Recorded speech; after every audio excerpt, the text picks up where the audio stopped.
alaikum. This is Pratusha Burwal, welcoming you all to the English news from Btv Chattogram. Let's begin with the headlines. Chattogram hill tracts should be taken forward in educational, technological and economical aspects, says Chief Advisor Professor Mohammad Yunus.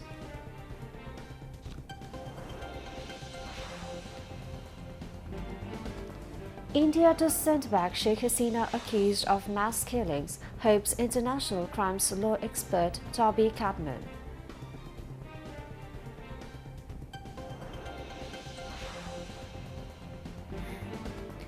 India doesn't want Bangladesh to run by countrymen's desire, says BNP Senior Joint Secretary General Ruhul Kabir Rizvi.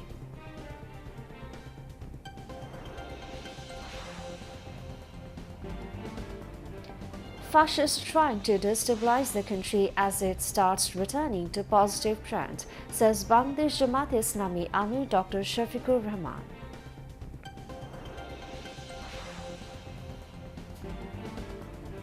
And US urges to make inclusive government in Syria as Israeli fighter jets continue to destroy remaining military assets in Syria for fourth consecutive day.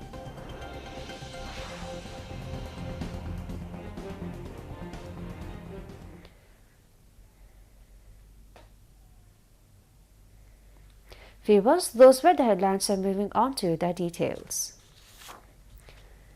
Chief Advisor Professor Mohammad Yunus stressed the need for flourishing technology to accelerate communication in Chattogram hill tracts. He said the country's hilly region should be taken forward in educational, technological and economical aspects.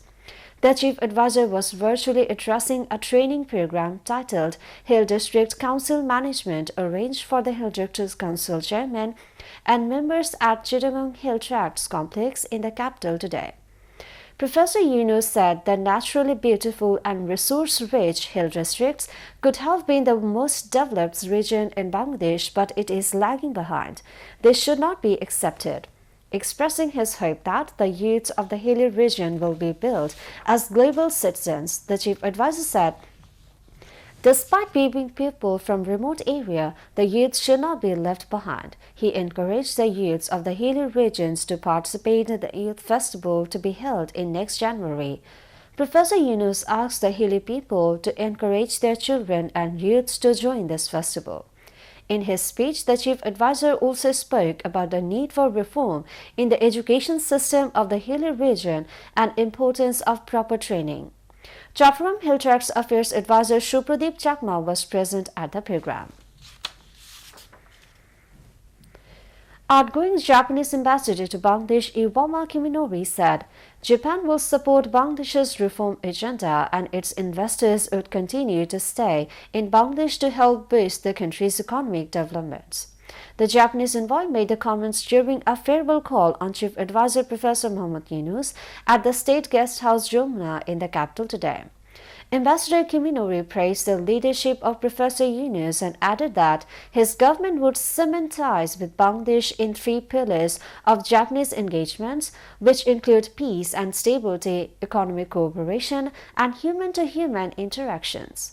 He reiterated Tokyo's strong support for the reform initiatives undertaken by the interim government in areas including elections. Professor Yunus thanked the outgoing ambassador for their contribution to the Bangladesh-Japan relationship. He also lauded ties between the two countries, adding that the relationship has always been very strong. He called for more Japanese investment in Bangladesh as his government was carrying out vital reforms to attract more foreign direct investment in the country. The Japanese envoy extended an invitation from Nikkei to join the annual conference in Japan where the Japanese Prime Minister is expected to speak. He said the chief advisor could meet chief executives of top Japanese companies during the meet and invite them to invest in Bangladesh. The Japanese ambassador also appreciated the chief advisor's move to hold an international conference on the Rohingya issue, saying Tokyo strongly supports the meeting. International crimes law expert Toby Cadman, also the special consultant to the International Crimes Tribunal's chief prosecutor, is hopeful that democratic India will send back Sheikh Hasina, who is accused of mass killings. He came up with the expectation after a meeting with the chief prosecutor and officials of the investigation agency of the International Crimes Tribunal today. Toby Cadman said collective efforts will be given to make sure that trials at the International Crimes Tribunal are done as per international standards. He also stressed the need for acceptability of the trials. Toby Cadman visited the tribunal for the first time. He was appointed as a consultant to the chief prosecutor of the International Crimes Tribunal, Mohammad Islam, to ensure fair trials as per international standards. Toby Cadman is joint head of London-based law firm Guernica, 37 members. BNP Senior Joint Secretary General Ruhul Kabir Rizvi said, India doesn't want Bangladesh to run by the desire of the countrymen. He made the remarks while inaugurating the Dhaka-Agartala Long March from in front of the BNP Central Office in Noya Polton today, organized by Jatiyotawadi Jubo Dal, Swechhasebok Dal and Chhatra Dal. The long march started at 9:30 a.m. towards Agartala in protest of the attack on the Bangladesh Assistant High Commission, the insult to the national flag of Bangladesh and the conspiracy for communal riots in Bangladesh. Speaking to the gathering prior to Long March, Rizvi said the rulers of Delhi could not understand the strength, self-confidence and bravery of the people of Bangladesh. The Long March is being led by Jubodal President Abdul Monaim Munna, General Secretary Nurul Islam Nayon, Swechhasebok Dal President S.M. Jilani, General Secretary Rajiv Ahsan, Chhatra Dal President Rakibul Islam and General Secretary Nasruddin. Fact-checking organizations apprehended that the flow of misinformation will increase in the upcoming days. Bangladeshi fact-checking unit Rumor Scanner has found that about 72% of social media accounts spreading fake and misinformation against Bangladesh are located in India. Many influential persons are involved with spreading this misinformation. Many mainstream media of country and abroad are also spreading misinformation, which is alarming. X accounts operated from India and several Indian media outlets played a malicious role in spreading these propagandas, it said. According to Rumor Scanner, 59 misinformation went viral in August. The fact-checking organization identified 120 disinformation till 10th of December.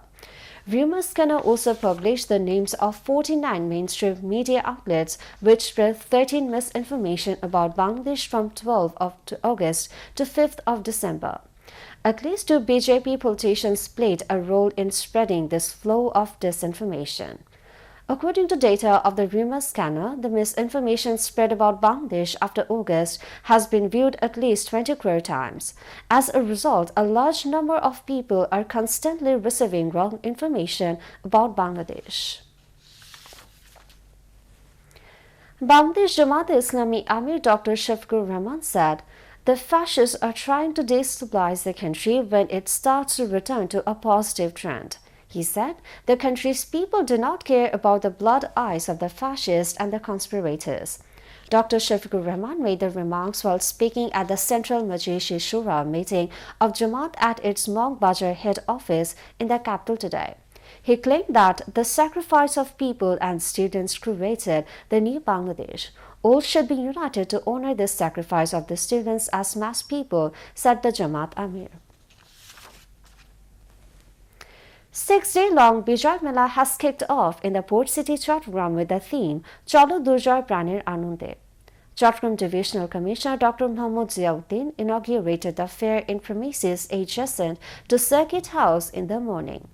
Chattogram Deputy Commissioner Farida Khanum chaired the program, which was also addressed by valiant freedom fighters Kamal Uddin, Ikramul Karim, President of Chattogram Metropolitan Journalist Union Shah Nawaz, Member Secretary of Chattogram Press Club Convening Committee Jahidul Karim Kochi, President of Bijoy Mela Ujjapon Parishad Ahmed Nawaz.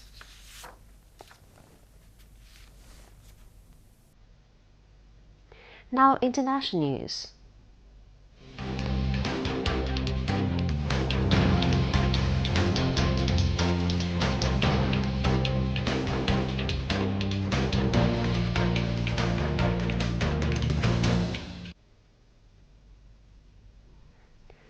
The Biden administration urged the rebel group that led the ouster of Syrian President Bashar al-Assad not to assume automatic leadership of the country, but instead run an inclusive process to form a transitional government.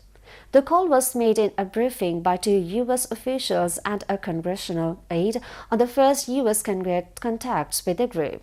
The communications with Hayat Tahrir al-Sham, a group formerly allied with Al-Qaeda and designated a terrorist organization by the United States, are being conducted in coordination with Washington's Middle East allies, including Turkey. One of the officials said the administration is also in touch with President-elect Donald Trump's team about the matter. The discussions which have taken place over the last several days are part of a larger effort by Washington to coordinate with various groups inside Syria as it tries to investigate the chaotic aftermath of the sudden collapse of the Assad regime on Sunday.